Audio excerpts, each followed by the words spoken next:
नमस्कार।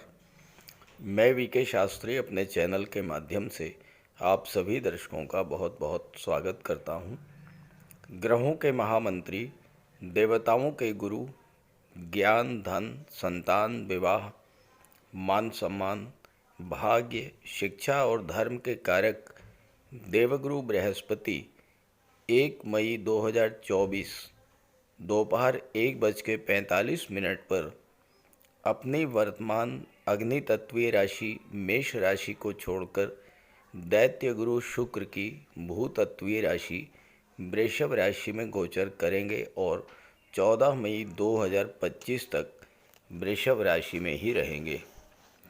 देवगुरु इस गोचर काल में 9 अक्टूबर 2024 को मार्गी से वक्री हो जाएंगे और 4 फरवरी 2025 को पुनः वक्री से मार्गी होंगे। गुरु का ये राशि परिवर्तन हम सभी के लिए बहुत ही महत्वपूर्ण है, क्योंकि कोई भी ग्रह अपना फल नक्षत्रों के माध्यम से ही प्रदान करता है और वृषभ राशि में 3 नक्षत्र आते हैं और तीनों ही नक्षत्र गुरु के मित्र ग्रहों के नक्षत्र हैं। वृषभ राशि में कृतिका, रोहिणी और मृगशिरा नक्षत्र आते हैं, जो कि सूर्य, चंद्रमा और मंगल के नक्षत्र हैं। 13 जून तक देवगुरु का गोचर कृतिका नक्षत्र में होगा, जो कि सूर्य का नक्षत्र है, और सूर्य के माध्यम से देवगुरु अपना फल प्रदान करेंगे। 13 जून से 20 अगस्त तक देवगुरु का गोचर चंद्रमा के नक्षत्र रोहिणी नक्षत्र में होगा और देवगुरु चंद्रमा के माध्यम से अपना फल प्रदान करेंगे। और 20 अगस्त से 28 नवंबर तक गुरु का गोचर मृगशिरा नक्षत्र में होगा, जो मंगल का नक्षत्र है, और मंगल के माध्यम से देवगुरु अपना फल प्रदान करेंगे। और उसके बाद 28 नवंबर को पुनः चंद्रमा के नक्षत्र रोहिणी में गोचर कर जाएंगे।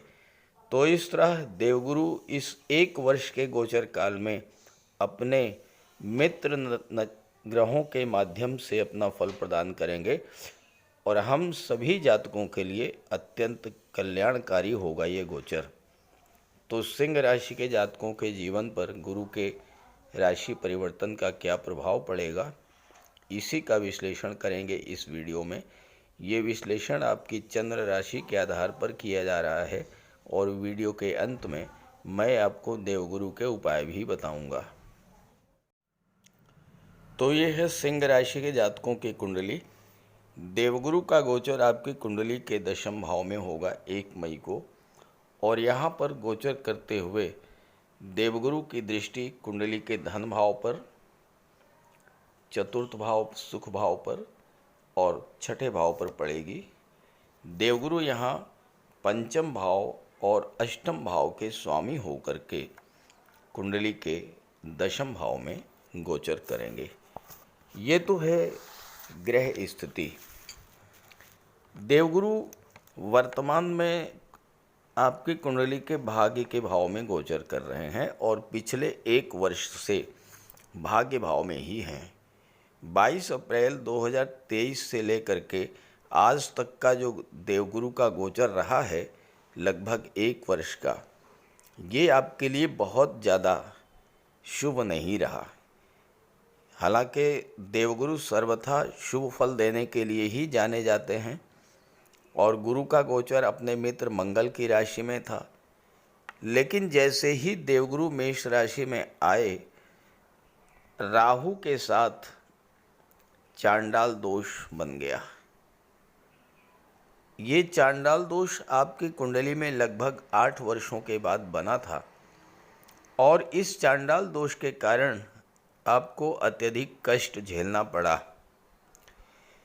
30 अक्टूबर को चांडाल दोष तो समाप्त हो गया, लेकिन 31 दिसंबर तक गुरु वक्री रहे और जब वक्री से मार्गी हुए तो उस समय गुरु का गोचर केतु के नक्षत्र अश्वनी में था और केतु गुरु का षडाष्टक योग बन रहा था। केतु से काउंट कीजिए, 1 2 3 4 5 6 7 8। केतु से 8वें स्थान पर गुरु थे और गुरु से 6ठे स्थान पर केतु थे। केतु और गुरु का षडाष्टक योग बन रहा था।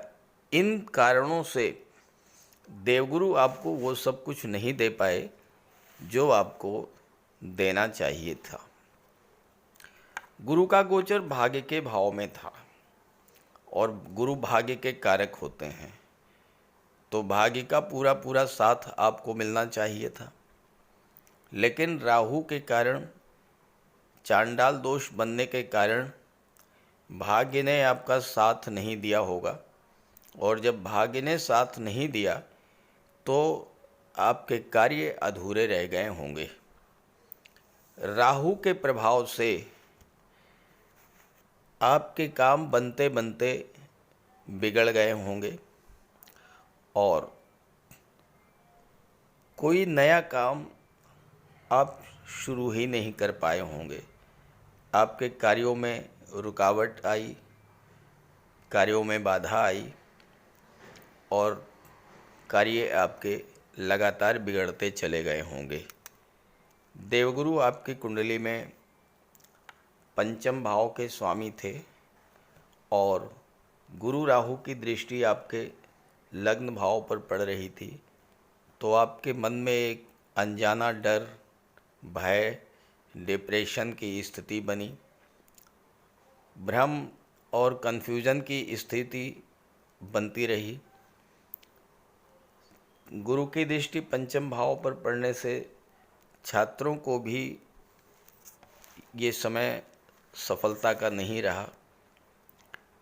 शिक्षा में बाधा आई और सबसे बड़ी बात यह है कि इस समय आपको शासन सत्ता का सहयोग नहीं मिला होगा। खर्चे आपके नियंत्रण के बाहर हो गए होंगे और आप आर्थिक संकट से गुजरे होंगे। अचानक से कई अशुभ घटनाएं आपके जीवन में घटित हुई होंगी, धन हानि हुई होगी, मान सम्मान में कमी आई होगी और भयंकर आर्थिक संकट आपने झेला होगा। जनवरी 2024 में जब गुरु केतु के नक्षत्र में आए तो हो सकता है उस समय कुछ लोगों की लगी लगाई नौकरी भी चली गई हो और दोबारा ना मिली हो। व्यापार में मंदी, आर्थिक संकट, खराब स्वास्थ्य और मानसिक चिंताएं बढ़ने के कारण आप डिप्रेशन की स्थिति में आ गए होंगे, और अगर ऐसा हुआ हो तो कमेंट करके ज़रूर बताइएगा। अब आइए समझते हैं कि गुरु राशि परिवर्तन के बाद आपको किस तरह का शुभ फल देने जा रहे हैं। देवगुरु के राशि परिवर्तन करते ही जो सबसे पहला प्रभाव पड़ेगा वो ये होगा कि आपके जीवन में अचानक से बहुत बड़ा परिवर्तन होगा। क्योंकि देवगुरु 8वें भाव के स्वामी होकर के 10वें भाव में गोचर करेंगे और 8वां भाव परिवर्तन का होगा, तो इस समय आपके कार्य क्षेत्र में एक बहुत बड़ा परिवर्तन होगा। और चूंकि 9वें भाव के स्वामी मंगल हैं, जो कि आपके मित्र हैं, राशि के स्वामी के मित्र हैं, तो भाग्य का भी आपको साथ मिलेगा और पिछले 1 वर्ष से जो परेशानियां आपके जीवन में चली आ रही थीं वो समाप्त होना शुरू होंगी। हालांकि एकदम से समाप्त नहीं होंगी, समय लगेगा, क्योंकि देवगुरु एक राशि में लगभग 1 वर्ष तक गोचर करते हैं, तो फल प्रदान करने में भी थोड़ा समय तो लगेगा।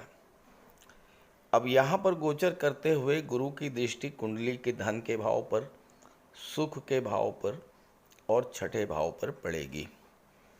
तो ये समय आपके लिए धन की दृष्टि से बहुत अच्छा रहेगा।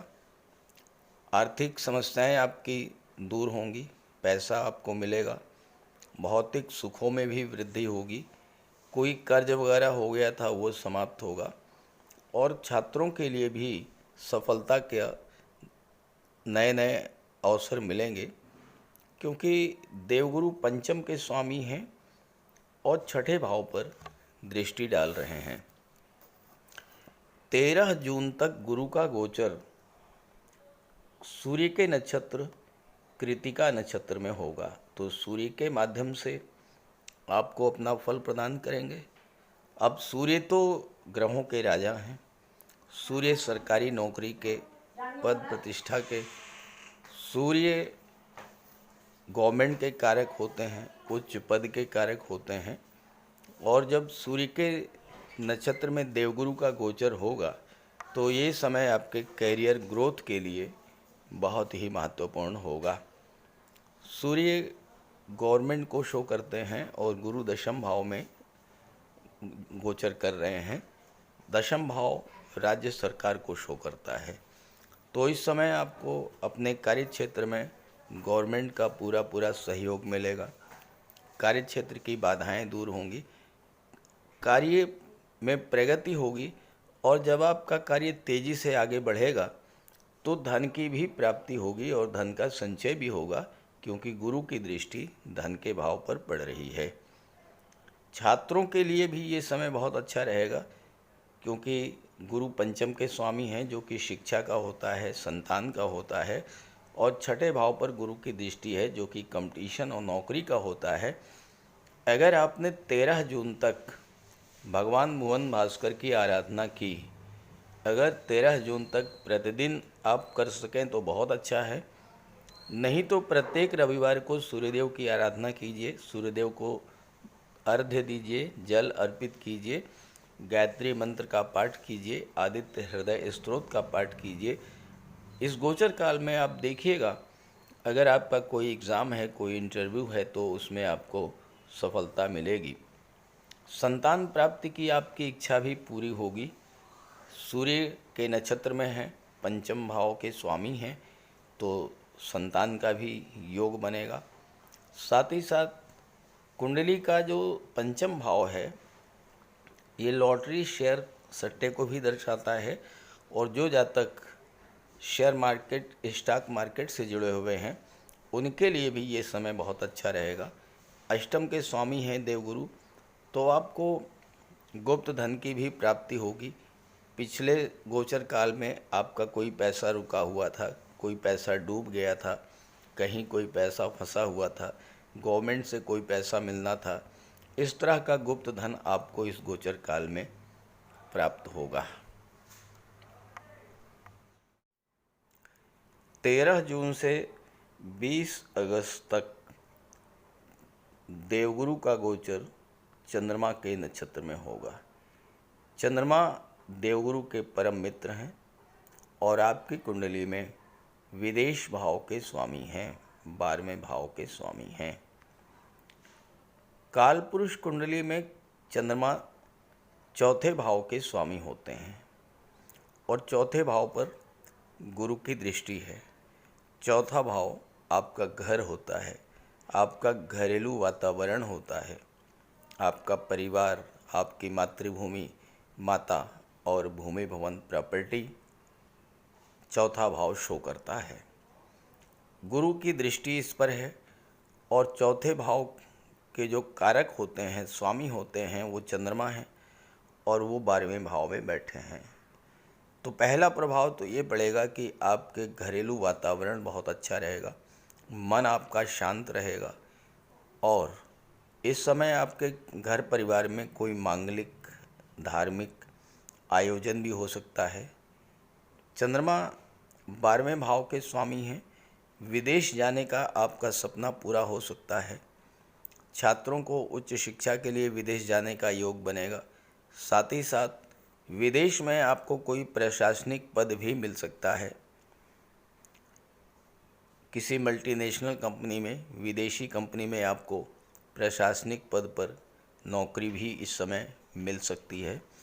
और इसके अलावा जो जातक dairy product, milk, mineral water, श्वेत पदार्थ, चांदी, चावल, मोती, मूंगा, शंख, चीनी मिट्टी का व्यापार व्यवसाय कर रहे हैं, जो जातक रेडीमेड गारमेंट्स का व्यापार व्यवसाय करते हैं, जो महिला कल्याण विभाग से जुड़े हुए हैं, अस्पताल से जुड़े हुए हैं, नर्सिंग के क्षेत्र से जुड़े हुए हैं, फ्लावर डेकोरेशन का कार्य करते हैं, या जो जातक चंद्रमा से संबंधित विभागों में नौकरी कर रहे हैं, जल आपूर्ति विभाग, नहर विभाग, सिंचाई विभाग, फिशरीज़ का डिपार्टमेंट, तो इन सभी जातकों के लिए ये समय विशेष लाभ और उन्नति देने वाला होगा। सबसे बड़ी बात यह है कि गुरु दशम भाव में बैठे हैं, जो कि आपके करियर का होता है, और आपके करियर का विस्तार होगा, करियर ग्रोथ आपको देखने को मिलेगी, और कार्य के क्षेत्र में जो विघ्न बाधाएं थी वो समाप्त होंगी। 20 अगस्त से लेकर के 28 नवंबर ये समय आपके लिए बहुत अधिक महत्वपूर्ण होगा, क्योंकि चंद्रमा गुरु का गोचर मंगल के नक्षत्र मृगशिरा में होगा। अब मंगल आपकी कुंडली में भाग्य भाव के स्वामी हैं और चौथे भाव के स्वामी हैं। ये वो समय होगा जब आपकी भाग्योन्नति तो होगी ही होगी। गुरु पंचम के स्वामी हैं, आपके संतान की भी भाग्योन्नति होगी और आपके पिता की भी भाग्योन्नति होगी। 20 अगस्त से लेकर के 28 नवंबर का ये जो गोचर काल होगा, इस गोचर काल में आपको चौथे भाव की चीज़ों का लाभ मिलेगा। मंगल भूमि के कारक होते हैं और चौथा भाव भूमि भवन प्रॉपर्टी का होता है। तो 20 अगस्त से 28 नवंबर के बीच का गोचर काल वो समय होगा जब आप कोई प्रॉपर्टी खरीद सकते हैं, ज़मीन खरीद सकते हैं, कोई प्लाट खरीद सकते हैं, या फिर आप भवन निर्माण भी करा सकते हैं। इस समय आपकी कुंडली में अष्टम भाव में राहु का गोचर है और मंगल भाग्य भाव के स्वामी हैं और गुरु मंगल के नक्षत्र में गोचर कर रहे हैं। इस समय अगर आप धार्मिक यात्राओं पर जाएंगे, तीर्थ यात्राओं पर जाएंगे, और अगर आपने एक बार भी गंगा स्नान कर लिया, तो राहु के 8वें भाव में होने से जो आपको कष्ट मिल रहे हैं, उन कष्टों से आपको बहुत बड़ी राहत मिलेगी। मंगल शौर्य के कारक हैं, पराक्रम के कारक हैं। मंगल साहसिक कार्यों के कारक होते हैं। गुरु आपके दशम भाव में बैठे हैं, जो कि आपका कैरियर होता है।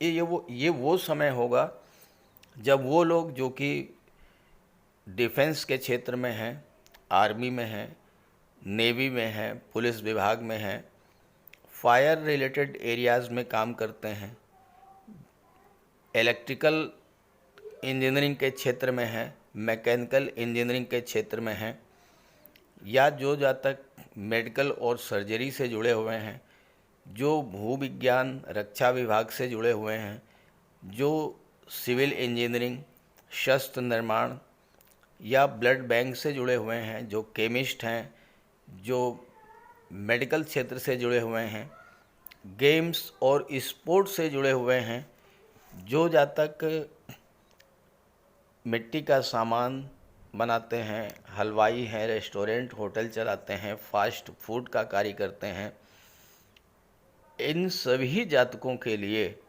मंगल भाग्य का पूरा साथ दिलाएंगे और उनके कार्य क्षेत्र में हर तरह की सफलता का योग बनेगा। तो सिंह राशि के जातकों के लिए गुरु का गोचर कैरियर की दृष्टि से, धन की दृष्टि से, भौतिक सुखों की दृष्टि से और रोग ऋण शत्रु समाप्त होंगे। साथ ही साथ संतान और शिक्षा की दृष्टि से बहुत अच्छा रहेगा ये गोचर। इस गोचर का पूरा लाभ उठाइए। और अगर आपकी जन्म कुंडली में गुरु कहीं से कहीं कमज़ोर हैं तो आप देवगुरु का उपाय भी कीजिएगा। बात करते हैं उपायों पर। कुंडली में देवगुरु बृहस्पति का बहुत ही महत्वपूर्ण स्थान है, क्योंकि देवगुरु कुंडली के पंचम और नवम भाव के कारक होते हैं। पंचम भाव से संतान का विचार किया जाता है, शिक्षा का विचार किया जाता है और नवम भाव से भाग्य का विचार किया जाता है। गुरु ग्रह भाग्य के लिए जिम्मेदार माने जाते हैं और किसी भी कार्य की सफलता के लिए देवगुरु का मजबूत होना बहुत ज़रूरी है। जब कुंडली में देवगुरु मजबूत होते हैं तो भाग्य का साथ मिलता है, जिस काम में हाथ डालते हैं वो सफल होता है, विवाह समय से होता है, शिक्षा अच्छी मिलती है, गुरु की कृपा रहती है, धन की प्राप्ति होती है। तो देवगुरु के लिए कुछ उपाय बताने जा रहा हूँ, उपाय ज़रूर कीजिएगा। अगर आपकी जन्म कुंडली में गुरु कमज़ोर स्थिति में है तो आपको गुरुवार का व्रत करना चाहिए। स्नान करते समय जल में आधा चम्मच हल्दी डालकर स्नान करें। स्नान के बाद पीले रंग के वस्त्र धारण करें और साथ ही साथ केसर या हल्दी का तिलक लगाएं और गुरुवार के दिन भगवान विष्णु की उपासना करें। घर में केले का एक वृक्ष लगा लें, उसकी पूजा करें, उसकी सेवा करें। भोजन में चने के बेसन, चीनी और घी से बने लड्डू का सेवन करें और अपनी क्षमता के अनुसार पीले वस्त्र, हल्दी, शहद, धार्मिक पुस्तकें, इन सब का दान कर सकते हैं। अगर गुरु ग्रह कमज़ोर है तो पुखराज धारण करें, लेकिन इसके लिए किसी योग्य ज्योतिषी की सलाह ले लें। माता पिता, गुरु और बुज़ुर्गों का सम्मान करें, उनकी देखभाल करें और उनका आशीर्वाद प्राप्त करें। साफ सफाई रखें, गुरु की सेवा करें और दही और चावल गरीबों को खिलाएं। किसी गरीब को, किसी दिव्यांग व्यक्ति को भोजन कराएं। किसी वृद्धाश्रम में जाकर के वृद्धों के साथ कुछ समय बिताएं, उनकी समस्याओं को जानें, समझें। कोई ज़रूरी नहीं है कि आप धन से ही सहायता करें, तन और मन से भी आप मदद कर सकते हैं दूसरों की, और ऐसा करने से देवगुरु अत्यंत प्रसन्न होते हैं। और जब देवगुरु बलवान होंगे तो आपको पूरा लाभ मिलेंगे। तो ये उपाय करके देखिएगा, लाभ होगा। कमेंट करके बताइएगा ताकि आपके साथियों को भी इसका लाभ मिल सके। नमस्कार।